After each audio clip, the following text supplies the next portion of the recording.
Տիկին Հակոբյան, բարև ձեզ։ Այսօր նախարար Արսեն Թորոսյանը այսպես աչքալուսանքի տեսքով հրապարակել էր մի գրություն, որ վերջին հայը Ադրբեջանի Հանրապետությունից դուրս եկավ, Ադրբեջանի Հանրապետություն ասվածից հետո էլ փակագծերում Ղարաբաղ էր գծել, նշել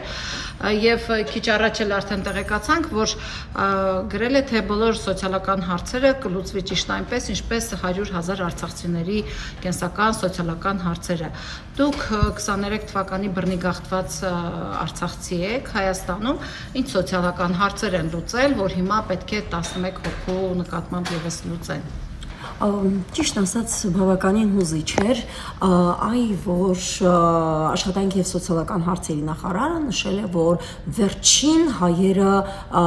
տեղափոխվել են Հայաստանի Հանրապետություն, չէ, գիտեք ինչպես նշեց, ասեց 10 հայրենակից 1 քաղաքացի, պատկերացնում եք, այս չեմ հասկանում, ինչ ասել է հայրենակից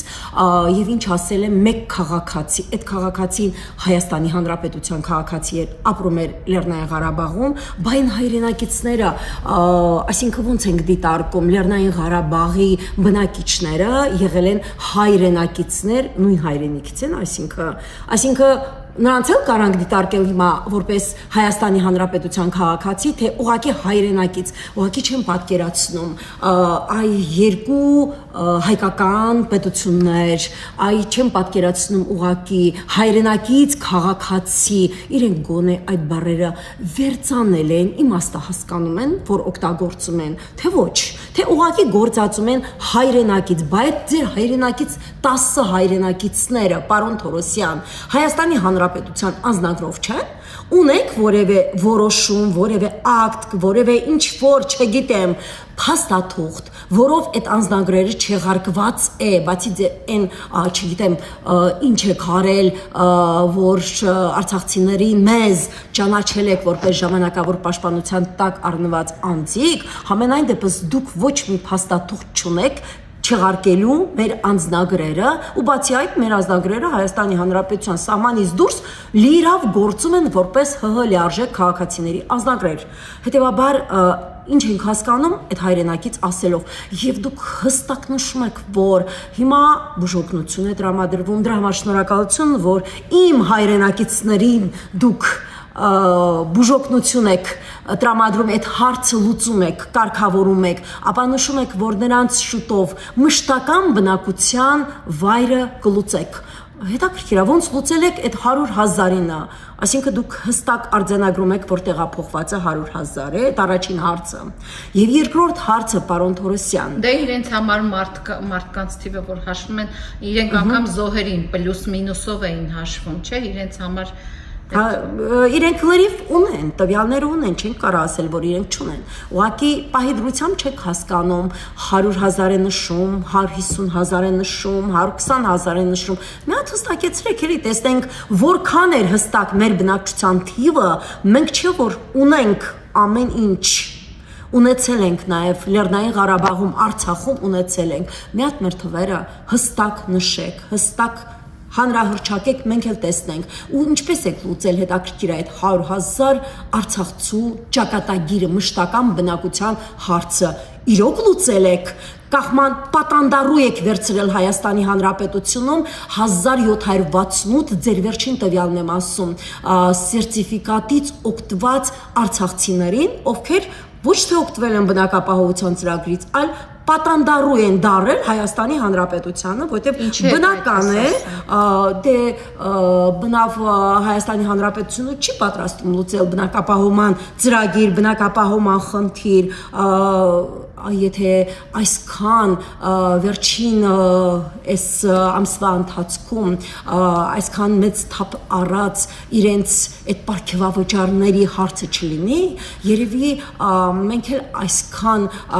էմոցիաներով չենք անդրադառնա մեր այս 3 միլիոն, որ տրամադրում են սերտիֆիկատով 10 տարվա ժամկետով եւ ազգային ժողովում էլ հարց են դնում, Ասիան կամ բանկից վարկ են վերցնում արցախցիներին ապահովելու համար, բայց հիմա ես չեմ հասկանում, հիմա այդ 10 + 1-ի համար ինչքան են վերցնելու։ Մի 200 միլիարդ թե միլիոն, 100 թե ինչքան են վերցնելու, այդ այլ կվերցնեն ու իրենց որպես պարգևավճար կբաժանեն։ Եթե հիմա 7-ից 9 միլիոն իրենք արդեն ստացել են, որոշ գերատեսչություններ ստացել են 3 միլիոն, այսինքն այնքան որքան արցախցիներին տրամադրում են այդ 10 տարվա ընթացքում իբրև վարկի տեսքով, որտեվ եթե հանկարծ ինչ որ բան տեղի ունեցավ եւ Հայաստանի Հանրապետությունը չկարողացավ փակել այդ 3 միլիոնը, նայեք տեսեք ինչպիսի զուգահեռականներ է, իրենք կարողանում են այս պահի դրությամբ պարգևավճար տրամադրել եւ մեր հանրահայտ ֆինանսների նախարարն էլ Վայ Հովհաննիսյանը հայտարարում է, որ իրենք հավելյալ 300 միլիարդ հարկ են հավաքել։ Հետաքրքիր է, Հայաստանում եթե կարողանում են հավելյալ 300 միլիարդ հստակ արձանագրած է միլիարդ հարկ հավաքել, ապա ինչի Հայաստանի արտաքին պարտքը կուտակվում է օրեցօր։ Այդ ոնց է կուտակվում։ Չեն կարողանում այդ գումարներով փակել արտաքին պարտքը։ Ինչ է կատարվում։ Այդ տեսեք Արսեն Թորոսյանը, այո դուք նշեցիք, որ Ադրբեջանի Հանրապետությունից Փակագծում Ղարաբաղ, բայց դուք այնտեղ եք շատ լավ հիշում եք, որ պատերազմից 44-օրյա պատերազմից 1 օր հետո Արսեն Թորոսյանը եկել էր Արցախ, հիվանդանոցներում էր շրջում, PR-վում էր, գնացել եմ հիվանդներին տեսնեմ, Ստեփանակերտի հանրապետական հիվանդանոցում եմ եղել, ինքն էր գրել։ Ձեզ մոտ հարց չի առաջանում, բայց եթե դա Ադրբեջանի տարածքեր ինքը ինչ գործ ուներ այդտեղ։ Իհարկե, հարց է առաջանում եւ մենակ Արսեն Թորոսյանը չէր այնտեղ, բոլոր պաշտոնյաներն էլ գրեթե եղել են Արցախում։ Կոնկրետ այդ գրառումը արել, ես դրա համար հենց իրեն։ Իհարկե եղել է։ Հարց է առաջանում, բայց ինչ գործ ուներ այդ դեպքում մեզ մոտ։ Եթե մենք Ադրբեջանի Հանրապետության քաղաքացիներ էինք, ինչու էինք Հայաստանի Հանրապետության անձնագրերով։ Եթե մենք Ադրբեջան էինք, ինչ գործ ուներ Արսեն Թորոսյանը մեզ մոտ։ Չի վախեցել, որ եկել է մեզ մոտ։ Եթե մենք կարողացել ենք մի կերպ մեզ հաջողվել է փախչել, իրենք ասում են չենք կռվել մենք, այսպես ասած փախչել, գալ Հայաստան, հիմա վերջին 11 Լեռնային Ղարաբաղում, Արցախում գտնվող մեր քաղաքացիներն էլ եկել են, ապա ինչ է մտածում ընդհանրապես ինքը այդպիսի արտահայտություններ անելով, ինչ գործ ուներ մեզ մոտ, չի վախեցել, մենք կոնկրետ չենք վախեցել, մեզ համար մեր հայրենիքներ ու իգիտություն Արսեն Թորոսյանին, Արցախը, Լեռնային Ղարաբաղի Հանրապետությունը եղել է լեգիտիմ հանրապետություն, իգիտություն, եթե ինքը չգիտի այդ մասին, թող գնա ուսումնասիրի պատմական փաստերը, պատմական տվյալները, ու Արցախը, պատմական մեր տարածքը երբևիցե, բացի խորհրդային ժամանակահատվածից, Ադրբեջանի մաս չի կազմել, 100-ամյակ պատմություն ունեցող պետության մաս չի կազմել, երբևիցե Արցախը միշտ եղել է հայկական, տարածքը միշտ եւ բնակչությունը մեծամասամբ եղել են հայկական, անգամ միացվելով խորհրդային Ադրբեջանին, կատարվել է միացումը առանց գրավոր համաձայնության ու վերջ, գրավոր համաձայնությամբ այն թողնվել էր Հայաստանին։ Շնորհակալություն։